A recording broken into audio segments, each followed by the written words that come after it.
সোমবার রাজ্য মন্ত্রিসভা সম্প্রসারণ নিউজ 18 বাংলার খবরে শিলমোহর 33 থেকে 35 নতুন মন্ত্রীর শপথ সোমবার। সোমরাজ রয়েছে। সোমরাজ, এই যে মন্ত্রিসভা গঠনের ক্ষেত্রে কোন কোন বিষয়ে গুরুত্ব দেওয়া হবে? দেখো, সোমবার সকাল 11টার সময় মন্ত্রিসভার সম্প্রসারণ নিয়ে মন্ত্রিসভা সম্প্রসারণ হচ্ছে এবং তার শপথ অনুষ্ঠান লোকভবনে হবে। ইতিমধ্যেই তার প্রস্তুতি চূড়ান্ত করা হচ্ছে বলেই লোকভবন সূত্রে জানা যাচ্ছে।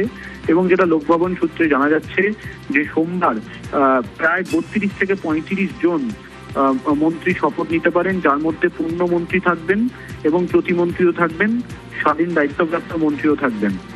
যেটা এখনো পর্যন্ত সূত্র মারফত জানা যাচ্ছে, একাধিক জেলার প্রতিনিধিত্ব থাকছেন মন্ত্রী হিসাবে। বিশেষ করে উত্তরবঙ্গকে বিশেষভাবে গুরুত্ব দেওয়া হচ্ছে এবং উত্তরবঙ্গ থেকে 2 থেকে 3 জন বিধায়ক বিজেপির তারা মন্ত্রিসভার সদস্য হতে পারেন, তেমনটাই সূত্র মারফত জানা যাচ্ছে। এবং তারা গুরুত্বপূর্ণ দপ্তরের দায়িত্বও পেতে পারেন। তোমাকে জানিয়ে রাখি, সোমবার সকাল 11টার সময় লোকভবনে এই শপথ অনুষ্ঠানের পর বুধবার নবান্নতে মন্ত্রিসভার বৈঠক ডাকা হচ্ছে। তার প্রস্তুতিও চূড়ান্ত করা হচ্ছে। বুধবার দুপুর বেলায় মুখ্যমন্ত্রী শুভেন্দু অধিকারীর সভাপতিত্বে এই মন্ত্রিসভার বৈঠক হবে এবং সেই মন্ত্রিসভার বৈঠকেই যে বিধায়করা মন্ত্রী হিসাবে শপথ নেবেন তাদের দপ্তর বন্টন করা হবে, তেমনটাই সূত্র মারফত জানা যাচ্ছে। সোমবার লোকভবনে সকাল 11টা নাগাদ যে শপথ অনুষ্ঠান হবে মন্ত্রীদের, সেখানে শুধুমাত্র শপথ অনুষ্ঠান হবে এবং তারপর বুধবার মন্ত্রিসভার বৈঠক হবে নবান্নতে। সেই মন্ত্রিসভার বৈঠকেই যারা শপথ নেবেন মন্ত্রী হিসাবে তাদেরকে বিভিন্ন দপ্তর বন্টন করা হবে।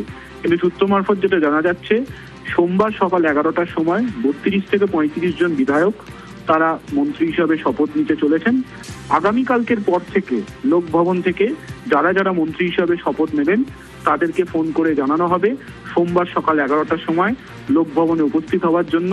এবং যেটা সূত্র মারফত জানা যাচ্ছে, উত্তরবঙ্গ, দক্ষিণবঙ্গ এবং বিশেষ করে পুরুলিয়া, বাঁকুড়া, জঙ্গলমহল থেকেও প্রতিনিধিত্ব থাকবে মন্ত্রী এবং সেখানেও গুরুত্বপূর্ণ দপ্তরে দায়িত্ব পাবেন। জঙ্গলমহল থেকে যে এক বা দুজন বিধায়ক মন্ত্রী হিসেবে দায়িত্ব পেতে চলেছেন, তেমনটাই সূত্র মারফত জানা যাচ্ছে। তবে তারুণ্য অর্থাৎ বয়সে যারা কম বিধায়ক তাদেরকেও মন্ত্রিসভায় স্থান দেওয়া হচ্ছে, তেমনটাও সূত্র মারফত জানা যাচ্ছে। আগামীকাল সকালের পর থেকে লোকভবন থেকে ফোন যাবে যারা বিধায়ক হিসাবে যারা মন্ত্রী হিসাবে শপথ নেবেন তাদের কাছে, তেমনটাই সূত্র মারফত জানা যাচ্ছে। সোমবার সকাল 11টার সময় এই শপথ অনুষ্ঠান হবে লোকভবনে।